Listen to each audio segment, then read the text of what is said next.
Welcome back to my YouTube channel. ಇವತ್ತಿನ ಕ್ಲಾಸಲ್ಲಿ ನಾವು ಅಗ್ನಿವೀರ್ ಎಕ್ಸಾಮ್ಗೆ ಸಂಬಂಧಪಟ್ಟಂತೆ ಮ್ಯಾಥ್ಸ್ ಸೆಕ್ಷನಲ್ಲಿ ಪ್ರೇವಿಯಸ್ ಇಯರ್ ಕ್ವಶನ್ ಪೇಪರಲ್ಲಿ 9th ಪೇಪರ್ ನೋಡುವ. ಇದು ಪ್ರೇವಿಯಸ್ ಇಯರ್ ಕ್ವಶನ್ ಪೇಪರ್ ಮೇಲೆ 9th ಕ್ಲಾಸ್ ಆಗಿದೆ. ಇನ್ನು ಯಾರೆಲ್ಲ ನಮ್ಮ ಚಾನಲ್ನ ಸಬ್ಸ್ಕ್ರೈಬ್ ಮಾಡಿಲ್ಲ ಬೇಗ ಸಬ್ಸ್ಕ್ರೈಬ್ ಮಾಡಿ. ಆಲ್ರೆಡಿ GK ಮತ್ತು ಮ್ಯಾಥ್ಸ್ಗೆ ಸಂಬಂಧಪಟ್ಟಂತೆ ನಾನು ಹಲವಾರು ವೀಡಿಯೋಸ್ನ ಅಪ್ಲೋಡ್ ಮಾಡಿದ್ದೀನಿ. ಇನ್ನು ಯಾರೆಲ್ಲ ನೋಡಿಲ್ಲ ಪ್ಲೇಲಿಸ್ಟಲ್ಲಿದೆ, ಹೋಗಿ ನೋಡಿ. GKಗೆ ಸಪ್ರೇಟ್ ಪ್ಲೇಲಿಸ್ಟು ಮತ್ತು ಮ್ಯಾಥ್ಸ್ಗೆ ಬೇರೆ ಸಪ್ರೇಟ್ ಪ್ಲೇಲಿಸ್ಟ್ ಇದೆ. ಟೆಲಿಗ್ರಾಮ್ ಚಾನಲ್ ಯಾರೆಲ್ಲ ಜಾಯ್ನ್ ಆಗಿಲ್ಲ, ಈ ಕ್ಲಾಸ್ನ ಕೆಳಗೆ ಡಿಸ್ಕ್ರಿಪ್ಷನಲ್ಲಿ ಲಿಂಕ್ ಇದೆ, ಹೋಗಿ ಜಾಯ್ನ್ ಆಗಿ. ಯೂಟ್ಯೂಬಲ್ಲಿ ಮಾಡಿರೋ ಕ್ಲಾಸಸ್ PDF ವಿತ್ ಆನ್ಸರ್ ಜೊತೆ ನಾನು ನನ್ನ ಟೆಲಿಗ್ರಾಮ್ ಚಾನಲಲ್ಲಿ ಅಪ್ಲೋಡ್ ಮಾಡಿರ್ತೀನಿ. ಇವತ್ತಿನ ಕ್ಲಾಸ್ ಸ್ಟಾರ್ಟ್ ಮಾಡೋಣ. ಏನಿದೆ ಫಸ್ಟ್ನೇ ಕ್ವಶನ್ನು, 2 ವರ್ಷಗಳವರೆಗೆ ಸರಳ ಬಡ್ಡಿಯು ಒಂದು ಮೊತ್ತದ ಮೇಲೆ 10% ದರದಲ್ಲಿ 400 ಆಗಿದ್ದರೆ ಮೊತ್ತ ಎಷ್ಟು ಅಂತ ಕೇಳ್ತಿದ್ದಾರೆ. ಇದನ್ನು PTR/100 ಮೆಥಡಲ್ಲಿ ಮಾಡಬೇಕು. ಎಷ್ಟಿದೆ ಸಿಂಪಲ್ ಇಂಟ್ರೆಸ್ಟ್ ಎಷ್ಟು ಹೇಳಿದ್ದಾರೆ, 400 ರೂಪಾಯಿ ಅಂತ ಹೇಳಿದ್ದಾರೆ. 400 × 100 ಮಾಡಬೇಕು. ನೆಕ್ಸ್ಟು ರೇಟ್ ಆಫ್ ಇಂಟ್ರೆಸ್ಟ್ ಎಷ್ಟಿದೆ, 10% ಅಂತ ಹೇಳ್ತಿದ್ದಾರೆ. ಇನ್ನು ಟೈಮು 2 ಇಯರ್ಸು. ಇನ್ನು ನೆಕ್ಸ್ಟ್ ಇದನ್ನು ಸಿಂಪ್ಲಿಫಿಕೇಷನ್ ಮಾಡಬೇಕು. 1 0ಗೆ 1 0 ಕ್ಯಾನ್ಸಲ್ ಆಗುತ್ತೆ. ಇನ್ನು ನೆಕ್ಸ್ಟ್ ಏನು, 2 1 2 2 4 1 0 0 ಎಷ್ಟಾಯಿತು, ಉಳಿದಿದ್ದೇನೋ ನಮಗೆ 20 × 100 ಉಳೀತು. 20 × 100 ಮಾಡಿದರೆ ನಮ್ಗೆ ಏನು ಬರುತ್ತೆ, 20 × 100 2000 ಬರುತ್ತೆ. Answer is 2000. ಫಸ್ಟ್ ಆಪ್ಷನಲ್ಲಿದೆ. ಓಕೆ, ಅರ್ಥ ಆಯಿತಾ? ಇನ್ನು ನೆಕ್ಸ್ಟ್ ಎರಡನೇ ಕ್ವಶನ್ ಏನಿದೆ, 240 ಮೀಟರ್ ಉದ್ದದ ರೈಲು 12 ಸೆಕೆಂಡ್ಗಳಲ್ಲಿ ಒಂದು ವಿದ್ಯುತ್ ಕಂಬವನ್ನು ದಾಟಿದರೆ ರೈಲಿನ ವೇಗ ಎಷ್ಟು ಅಂತ ಕೇಳ್ತಿದ್ದಾರೆ. ಈ ಕ್ವಶನಲ್ಲಿ ಏನಿದೆ, ನೀವು ರೈಲಿನ ಉದ್ದನೂ ಕೂಡ ಮೀಟರ್/ಸೆಕೆಂಡಲ್ಲಿ ಕೊಟ್ಟಿದ್ದಾರೆ ಮತ್ತು ಟೈಮ್ ಕೂಡ ಸೆಕೆಂಡಲ್ಲೇ ಕೊಟ್ಟಿದ್ದಾರೆ. ಹಾಗಾಗಿ ನೀವು ಈ ಕ್ವಶನಲ್ಲಿ ಏನು ಕನ್ವರ್ಟ್ ಮಾಡೋದು ಇರಲ್ಲ, ಡೈರೆಕ್ಟಾಗಿ ನೀವು ಇದನ್ನು ಆನ್ಸರ್ನ ಮಾಡ್ಬೋದು. ಟ್ರೈನ್ ಪ್ರಾಬ್ಲಮ್ನಲ್ಲಿ ಬೇರೆ ಕ್ವಶನ್ಸಲ್ಲಿ ರೈಲಿನ ವೇಗವನ್ನು km/hಗಳಲ್ಲಿ ಕೊಟ್ಟು ರೈಲಿನ ಉದ್ದವನ್ನು ಮೀಟರ್ಗಳಲ್ಲಿ ಕೊಟ್ಟಿರ್ತಿದ್ರು. ಆವಾಗ ನೀವು ಮೀಟರ್/ಸೆಕೆಂಡ್ಗೆ ಕನ್ವರ್ಟ್ ಮಾಡಬೇಕಾಗಿತ್ತು. ಬಟ್ ಈ ಪ್ರಾಬ್ಲಮಲ್ಲಿ ರೈಲಿನ ಉದ್ದನೂ ಮೀಟರಲ್ಲಿದೆ, ಇನ್ನು ಟೈಮ್ ಕೂಡ ಸೆಕೆಂಡಲ್ಲಿದೆ. ಹಾಗಾಗಿ ಈ ಪ್ರಾಬ್ಲಮಲ್ಲಿ ಯಾವುದೇ ಥರ ಕನ್ವರ್ಟ್ ಇರಲ್ಲ, ಡೈರೆಕ್ಟಾಗಿ ಆನ್ಸರ್ ಮಾಡ್ಬೋದು. ಎಷ್ಟಿದೆ ರೈಲಿನ ಉದ್ದ, 240 ಇದೆ. 240. ಇನ್ನು ಟೈಮ್ ಎಷ್ಟಿದೆ, 12 ಸೆಕೆಂಡ್ ಅಂತ ಹೇಳ್ತಿದ್ದಾರೆ. 12 ಸೆಕೆಂಡು. ಇನ್ನು 12 / 240 ಮಾಡಬೇಕಾಗುತ್ತೆ ನಾವು. 12 ಎಷ್ಟಲೇ 240 ಆಗುತ್ತೆ. 12 1 12 2 24 ಆಗುತ್ತೆ. 1 0 0 ಆನ್ಸರ್ ಎಷ್ಟು ಬಂತು, 20 ಮೀಟರ್/ಸೆಕೆಂಡ್. ಓಕೆ, ಇನ್ನು ನೆಕ್ಸ್ಟ್ ಕ್ವಶನ್ ಏನಿದೆ, ನೆಕ್ಸ್ಟು ಸಿಂಪ್ಲಿಫಿಕೇಷನ್ ಮೇಲಿದೆ. ಏನಿದೆ, 25 / 5 ಆಫ್ ಅಂದರೆ ಇಂಟು ಆಗುತ್ತೆ. 5 ಅಂತ ಇದೆ. ಇಂಟು ಮತ್ತು ಡಿವೈಡೆಡ್ ಬೈ ಇದ್ದಾಗ ಯಾವುದನ್ನು ಮಾಡಬೇಕು, ಫಸ್ಟು ಡಿವೈಡೆಡ್ ಬೈ ಮಾಡಬೇಕು. 5 1 5 5 25 ಆಗುತ್ತೆ. ಇನ್ನು ಉಳಿದಿದ್ದೇನು, ಇಂಟು 5 ಉಳಿತು. 5 5 ಏನಾಗುತ್ತೆ ನಮಗೆ, 25. Answer is 25. ಯಾವ ಆಪ್ಷನಲ್ಲಿದೆ, ಥರ್ಡ್ ಆಪ್ಷನಲ್ಲಿದೆ. ಕ್ವಶನ್ ಏನಿದೆ, 4ನೇ ಕ್ವಶನ್ನು, ಒಂದು ಪಟ್ಟಣದ ಜನಸಂಖ್ಯೆಯು 60,000ದಿಂದ 65,000ಕ್ಕೆ ಹೆಚ್ಚಿಗೆ ಆದರೆ ಹೆಚ್ಚಳದ ಶೇಕಡಾವಾರು ಎಷ್ಟು ಅಂತ ಕೇಳ್ತಿದ್ದಾರೆ. ಯಾವುದ್ರ ಮೇಲಿದೆ ಕ್ವಶನ್ನು, ಪಾಪ್ಯುಲೇಷನ್ ಮೇಲಿದೆ, ಜನಸಂಖ್ಯೆಯ ಮೇಲೆ. ಪರ್ಸೆಂಟೇಜಲ್ಲಿ ಬರುತ್ತೆ ಈ ಟಾಪಿಕ್ಕು. ಫಸ್ಟ್ ಎಷ್ಟಿದ್ದಾರೆ ಅಂತ ಹೇಳ್ತಿದ್ದಾರೆ, ಜನಸಂಖ್ಯೆ 60,000 ಇತ್ತು ಅಂತ ಹೇಳ್ತಿದ್ದಾರೆ, 60,000. ಇನ್ನು ನೆಕ್ಸ್ಟು ಎಷ್ಟಾಯಿತು ಅಂತೆ, ಎಷ್ಟು ಏರಿಕೆ ಆಗಿದೆ, 65,000ಕ್ಕೆ. 65,000. ಈ 60,000ದಲ್ಲಿ ನಾವು 65,000ನ ಮೈನಸ್ ಮಾಡಿದ್ರೆ ನಮ್ಗೆ ಏನು ಬರುತ್ತೆ, 5,000 ಬರುತ್ತೆ. ಓಕೆ, ಇನ್ನು ನೆಕ್ಸ್ಟು ಈ 5,000 ಯಾವುದಕ್ಕೆ ನಾವು ಫೈಂಡ್ ಔಟ್ ಮಾಡಬೇಕಾಗಿರೋದು, ಮೊದಲು ಎಷ್ಟಿತ್ತು ಜನಸಂಖ್ಯೆ ಅದಕ್ಕೆ ಫೈಂಡ್ ಔಟ್ ಮಾಡಬೇಕು. ಎಷ್ಟಿತ್ತು ಮೊದಲು, 60,000 ಇತ್ತು. 60,000. ಅವರು ಪರ್ಸೆಂಟೇಜ್ ಕೇಳ್ತಿರೋದ್ರಿಂದ ಇಂಟು 100 ಮಾಡೋಣ. ಇನ್ನು ನೆಕ್ಸ್ಟು ಈ 3 0ಗೆ ಈ 3 0 ಕ್ಯಾನ್ಸಲ್ ಆಗುತ್ತೆ. ಇನ್ನು ನೆಕ್ಸ್ಟು 5 1 5 12 60 ಆಗುತ್ತೆ. ಇನ್ನು ಉಳಿದಿದ್ದೇನು ನಮಗೆ ಫೈನಲಾಗಿ 12 / 100 ಉಳೀತು. 12 / 100 ಅಂದರೆ ಎಷ್ಟಾಗುತ್ತೆ, ಅದ್ರ ವ್ಯಾಲ್ಯೂ ನಮಗೆ ಗೊತ್ತಿರಬೇಕು. ಇದು ಫ್ಯಾಕ್ಷನ್ ವ್ಯಾಲ್ಯೂ ಎಷ್ಟಾಗುತ್ತೆ ಅಂತ. ಈ ಥರ ಕ್ವಶನ್ಸಲ್ಲಿ ನಿಮಗೆ ಎಕ್ಸಾಮಲ್ಲಾಗಲಿ ಈ ಥರ ಪ್ರಾಬ್ಲಮ್ ಬಿಡಿಸಿದ ಮೇಲೆ, ಕ್ಲಿಯರ್ ಮಾಡಿದ ಮೇಲೆ ಫೈನಲ್ ಸ್ಟೇಜ್ ಏನಿರುತ್ತೆ ನಿಮಗೆ ಈ ಥರ ಬಂದು ನಿಲ್ಲುತ್ತೆ. ಲಾಸ್ಟ್ ಸ್ಟೆಪ್ ಇದಾಗಿರುತ್ತೆ. ಯಾವ ಥರ ಅಂದರೆ ನಿಮಗೆ ಎಕ್ಸಾಂಪಲ್ಲಾಗಿ ಹೇಳ್ತೀನಿ, 8 / 100 ಬರ್ಬೋದು, ಇಲ್ಲ 7 / 100 ಬರ್ಬೋದು, ಇಲ್ಲ ಈ ಥರ 12 / 100 ಬರ್ಬೋದು, 15 / 100 ಬರ್ಬೋದು. ಈ ಥರ ಲಾಸ್ಟ್ ಸ್ಟೆಪ್ಪಲ್ಲಿ ನಿಮಗೆ ಪ್ರಾಬ್ಲಮ್ ಬಂದು ನಿಂತಾಗ ನೀವು ಇದನ್ನು ಸಾಲ್ವ್ ಮಾಡಿ ಹಾಕೋ ಅಷ್ಟೊತ್ತಿಗೆ ಆನ್ಸರ್ನ ಟೈಮ್ ಆಗೋಗುತ್ತೆ.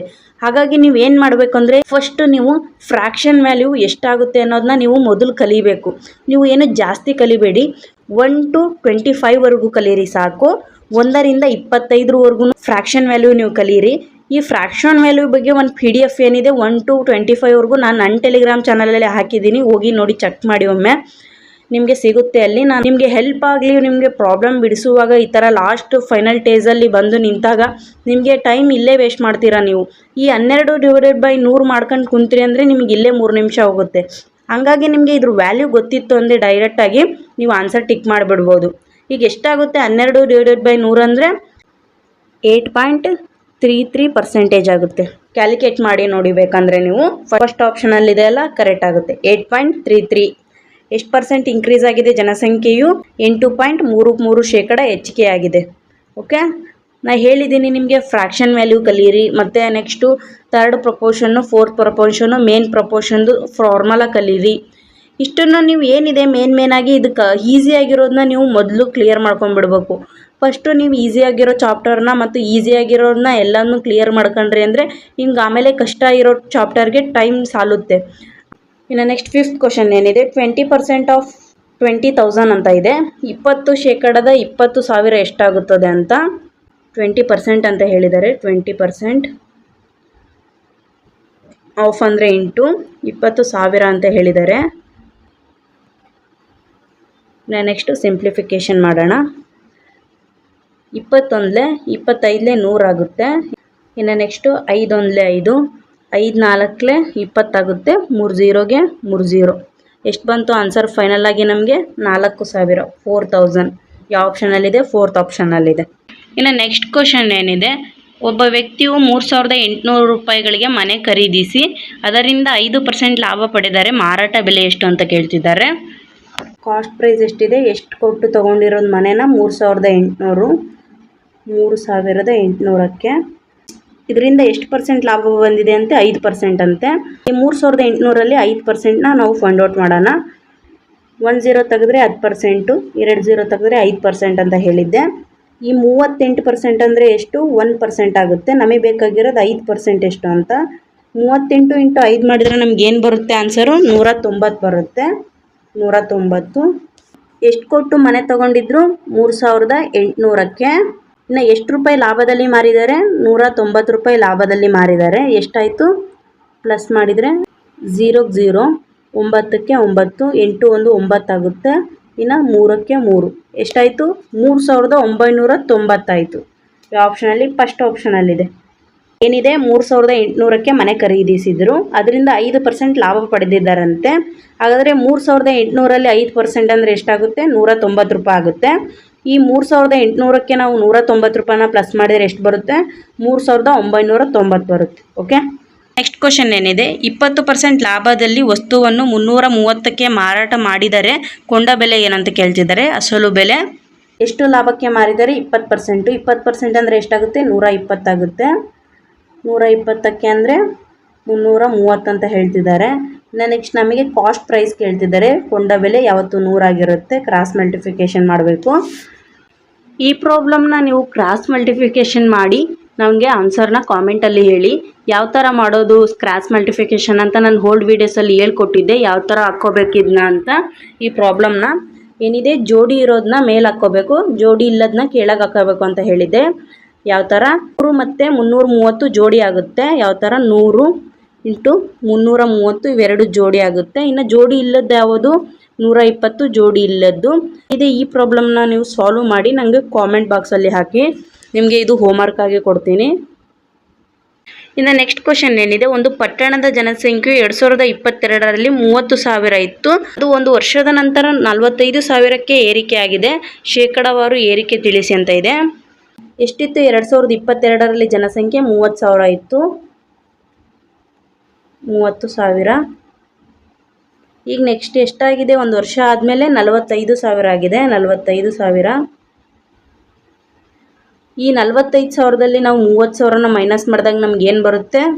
15,000 ಬರುತ್ತೆ. 15,000. ಈ 15,000ನ ನಾವು ಯಾವುದಕ್ಕೆ ಫೈಂಡ್ ಔಟ್ ಮಾಡಬೇಕು? ಮೊದಲು ಎಷ್ಟಿತ್ತು 2022 ಆ ಜನಸಂಖ್ಯೆಗೆ ಫೈಂಡ್ ಔಟ್ ಮಾಡಬೇಕು. ಎಷ್ಟಿತ್ತು? 30,000 ಇತ್ತು. 30,000 ಇಂಟು 100 ಮಾಡಬೇಕು, ಪರ್ಸೆಂಟೇಜ್ ಕೇಳಿರೋದ್ರಿಂದ. ಇನ್ನು ನೆಕ್ಸ್ಟು ಈ 3 0ಗೆ ಈ 3 0 ಕ್ಯಾನ್ಸಲ್ ಆಗುತ್ತೆ. 15 ಒಂದಲೇ 15 ಎರಡಲೇ 30 ಆಗುತ್ತೆ. 2 ಒಂದಲೇ 2 5 10 1 0 ಎಷ್ಟಾಯಿತು? 50%, 50% ಏರಿಕೆ. ನೆಕ್ಸ್ಟ್ ಕ್ವಶನ್ ಏನಿದೆ, ಅಸಲು ಬೆಲೆಗಿಂತ 50% ಹೆಚ್ಚಿಸಿ ನಂತರ 30% ರಿಯಾಯಿತಿಯನ್ನು ನೀಡಲಾಗಿದೆ, ಲಾಭದ ಶೇಕಡಾವಾರು ಎಷ್ಟು ಅಂತ ಕೇಳುತ್ತಿದ್ದಾರೆ. ಎಷ್ಟು ಅಂತ ತಿಳಿಸಿ ಅಂತ. ಎಷ್ಟಿದೆ ವಸ್ತುವಿನ ಬೆಲೆ ಗೊತ್ತಿಲ್ಲ, ಹಾಗಾಗಿ 100 ಫೈಂಡ್ ಔಟ್ ಮಾಡ್ಕೊಳ್ಳೋಣ ನಾವು ಫಸ್ಟು. ಪ್ರಾಬ್ಲಮ್ ನಮಗೆ ಬಿಡ್ಸೋಕ್ಕೆ ಈಸಿ ಆಗಬೇಕು, ಸಾಲ್ವ್ ಮಾಡೋಕ್ಕೆ ಈಸಿ ಆಗಬೇಕು ಅಂದರೆ ನಾವು 100 ಫೈಂಡ್ ಔಟ್ ಮಾಡಬೇಕಾಗುತ್ತೆ. 100 ಎಷ್ಟು ಹೇಳ್ತಿದ್ದಾರೆ? ಮೊದಲು 50% ಹೆಚ್ಚಿಸಿ ಅಂತಿದ್ದಾರೆ. ಎಷ್ಟಾಗುತ್ತೆ 50% ಹೆಚ್ಚಿಸಿ ಅಂದರೆ 150 ಆಗುತ್ತೆ. ಇನ್ನು ನೆಕ್ಸ್ಟ್ ಏನು ಹೇಳ್ತಿದ್ದಾರೆ? 30% ರಿಯಾಯಿತಿ ಕೊಡ್ತಾರಂತೆ. ಅವರು ರಿಯಾಯಿತಿನ ಯಾವತ್ತೂ ಈ 100ಕ್ಕೆ ಕೊಡಲ್ಲ, 150ಕ್ಕೆ ಕೊಡೋದು ಅವರು ರಿಯಾಯಿತಿನ. ಈಗ ನಾವು 150ರಲ್ಲಿ 30% ಎಷ್ಟಾಗುತ್ತೆ ಅನ್ನೋದನ್ನ ಫೈಂಡ್ ಔಟ್ ಮಾಡಬೇಕು. 1 0 ಕ್ಯಾನ್ಸಲ್ ಮಾಡೋಣ. ಎಷ್ಟು ಪರ್ಸೆಂಟ್ ಆಯಿತು? 10% ಆಯಿತು. ನಮಗೆ ಬೇಕಾಗಿರೋದು 3% ಎಷ್ಟು ಅಂತ. 15 3 ಎಷ್ಟಾಗುತ್ತೆ? 45 ಆಗುತ್ತೆ. ಈ 145ರಲ್ಲಿ ನಾವು 45ನ ಮೈನಸ್ ಮಾಡಬೇಕು. ಎಷ್ಟು ಬಂತು? 105 ಬಂತು ನಮಗೆ. ಎಷ್ಟು? 105. ಎಷ್ಟಿತ್ತು ಮೊದಲು? ನಮಗೆ 100 ಇತ್ತು ಅಮೌಂಟು. ಇವಾಗ ಎಷ್ಟಾಗಿದೆ? 105 ಆಗಿದೆ. ಹಾಗಾದರೆ ಎಷ್ಟು ರೂಪಾಯಿ ಲಾಭ ಬಂದಂಗೆ? 5%. ಯಾವ ಆಪ್ಷನಲ್ಲಿದೆ? ಫಸ್ಟ್ ಆಪ್ಷನಲ್ಲಿದೆ. ಇನ್ನು ನೆಕ್ಸ್ಟ್ ಕ್ವಶನ್ ಏನಿದೆ, ಎ ಮತ್ತು ಬಿ ಇಬ್ಬರು ಸೇರಿ ಒಂದು ಕೆಲಸವನ್ನು 60 ದಿನಗಳಲ್ಲಿ ಮುಗಿಸುತ್ತಾರೆ. ಬಿ ಒಬ್ಬ 15 ದಿನಗಳಲ್ಲಿ ಮುಗಿಸಿದರೆ ಎ ಎಷ್ಟು ದಿನಗಳಲ್ಲಿ ಮುಗಿಸಬಹುದು ಅಂತ ಕೇಳಿದ್ದಾರೆ. ಮುಗಿಸುತ್ತಾನೆ. ಹೇಳಿದ್ದೀನಿ ಟೈಮ್ ಆ್ಯಂಡ್ ವರ್ಕ್ ಪ್ರಾಬ್ಲಮಲ್ಲಿ ಇಬ್ರದ್ದು ಕೊಟ್ಟು ಒಬ್ರದ್ದು ಕೇಳಿದರು ಅಂದರೆ ಕೊಟ್ಟಿರೋ ಈಕ್ವೇಷನ್ನ ಮೈನಸ್ ಮಾಡಬೇಕು ಅಂತ ಹೇಳಿದ್ದೆ. ಯಾವ ಥರ? ಎ ಬಿ ಎಷ್ಟು ದಿನಗಳಲ್ಲಿ ಕೆಲಸ ಮಾಡ್ತಾರೆ? 60 ದಿನಗಳಲ್ಲಿ. 60 ದಿನ ಇಂಟು ಬಿ ಒಬ್ಬ ಎಷ್ಟು ದಿನಗಳಲ್ಲಿ ಕೆಲಸ ಮಾಡ್ತಾನೆ? 15 ದಿನ. ಇನ್ನು ನೆಕ್ಸ್ಟು ಈ ಎರಡನ್ನ ಮೈನಸ್ ಮಾಡಬೇಕಾಗುತ್ತೆ ನೀವು. 60 ಮತ್ತು 15 ಎಷ್ಟು ಬರುತ್ತೆ? 45 ಬರುತ್ತೆ. ಇನ್ನು ನೆಕ್ಸ್ಟು ಸಿಂಪ್ಲಿಫಿಕೇಷನ್ ಮಾಡಬೇಕು ನೀವು. 15 ಒಂದಲೇ 15 3ಲೇ 45 ಆಗುತ್ತೆ. ಇನ್ನು ನೆಕ್ಸ್ಟು 3 ಒಂದಲೇ 3 2ಲೇ 6 1 0 ಎಷ್ಟು ಬಂತು? 20 ಬಂತು. Answer is 20 days. ಸೆಕೆಂಡ್ ಆಪ್ಷನಲ್ಲಿದೆ. ನೆಕ್ಸ್ಟ್ ಕ್ವಶನ್ ಏನಿದೆ, ರೇಷಿಯೋ ಆ್ಯಂಡ್ ಪ್ರಪೋರ್ಷನ್ ಮೇಲಿದೆ. ಪಿ ಕ್ಯೂ ಆರ್ ಅಂದರೆ ಏನು? 9:10:11 ಆಗುತ್ತಂತೆ. ಹಾಗಾದರೆ P plus Q, Q plus R, R plus ಪಿನ ಮೌಲ್ಯ ಏನು ಅಂತ ಕೇಳ್ತಿದ್ದಾರೆ.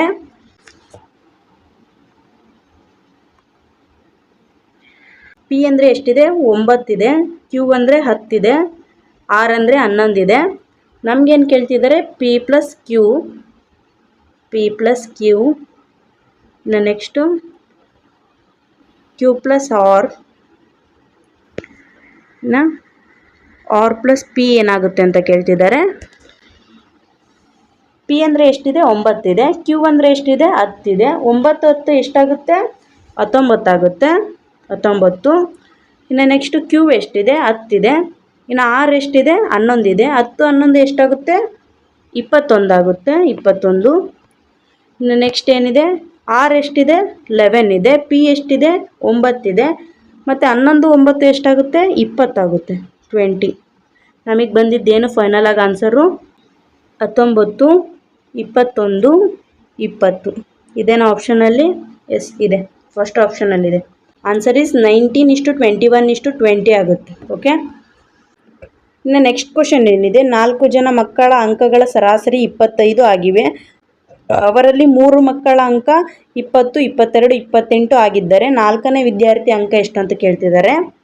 ಎಷ್ಟು ಜನ ಇದ್ದಾರೆ? 4 ಜನ. ಅವ್ರದ್ದು ಎಷ್ಟಿದೆ? ಸರಾಸರಿ ಅಂಕ 25 ಇದೆ. 25 ಇಂಟು 4 ಮಾಡೋಣ. 25 4 ಎಷ್ಟಾಗುತ್ತೆ? 100 ಆಗುತ್ತೆ. ಇನ್ನು ನೆಕ್ಸ್ಟು 3 ಜನ ವಿದ್ಯಾರ್ಥಿದು ಅವರೇ ಅಂಕ ಕೊಟ್ಟಿದ್ದಾರೆ. ಇನ್ನು 4ನೇ ವಿದ್ಯಾರ್ಥಿದು ಕಂಡುಹಿಡಿಯ ಕೇಳಿದ್ದಾರೆ. 3 ಜನ ವಿದ್ಯಾರ್ಥಿದು ಯಾವ್ಯಾವ್ದಿದೆ, ಎಷ್ಟೆಷ್ಟಿದೆ ಅಂಕ?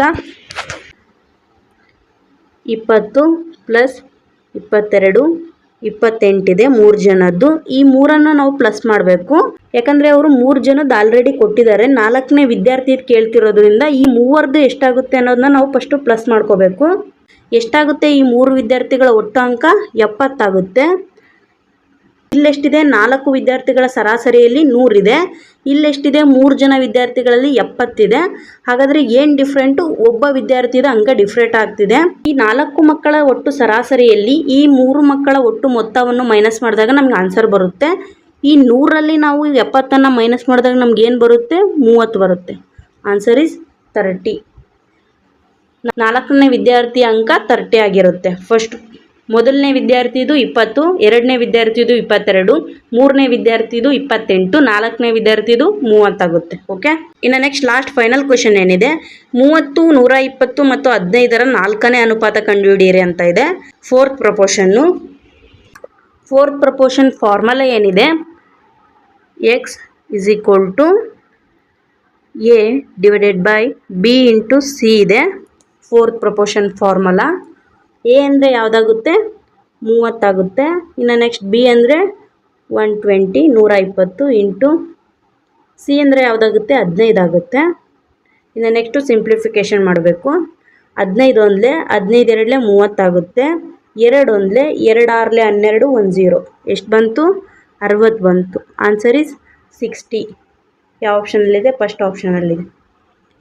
ಇಲ್ಲಿಗೆ ಈ ಕ್ಲಾಸ್ ಎಂಡ್ ಆಯಿತು. ಯಾರೆಲ್ಲ ಕೊನೆವರೆಗೂ ಕ್ಲಾಸ್ ಕೇಳಿದ್ದಾರೆ ಥ್ಯಾಂಕ್ಸ್ ಫಾರ್ ವಾಚಿಂಗ್. ಇನ್ನು ಯಾರೆಲ್ಲ ನಮ್ಮ ಚಾನಲ್ನ ಸಬ್ಸ್ಕ್ರೈಬ್ ಮಾಡಿಲ್ಲ ಬೇಗ ಸಬ್ಸ್ಕ್ರೈಬ್ ಮಾಡಿ. ಟೆಲಿಗ್ರಾಮ್ ಚಾನಲ್ನ ಯಾರೆಲ್ಲ ಜಾಯ್ನ್ ಆಗಿಲ್ಲ, ಈ ಕ್ಲಾಸ್ನ ಕೆಳಗೆ ಡಿಸ್ಕ್ರಿಪ್ಷನಲ್ಲಿ ಲಿಂಕ್ ಇರುತ್ತೆ, ಹೋಗಿ ಜಾಯ್ನ್ ಆಗಿ. ಮತ್ತೆ ಸಿಗೋಣ ನೆಕ್ಸ್ಟ್ ವಿಡಿಯೋದಲ್ಲಿ.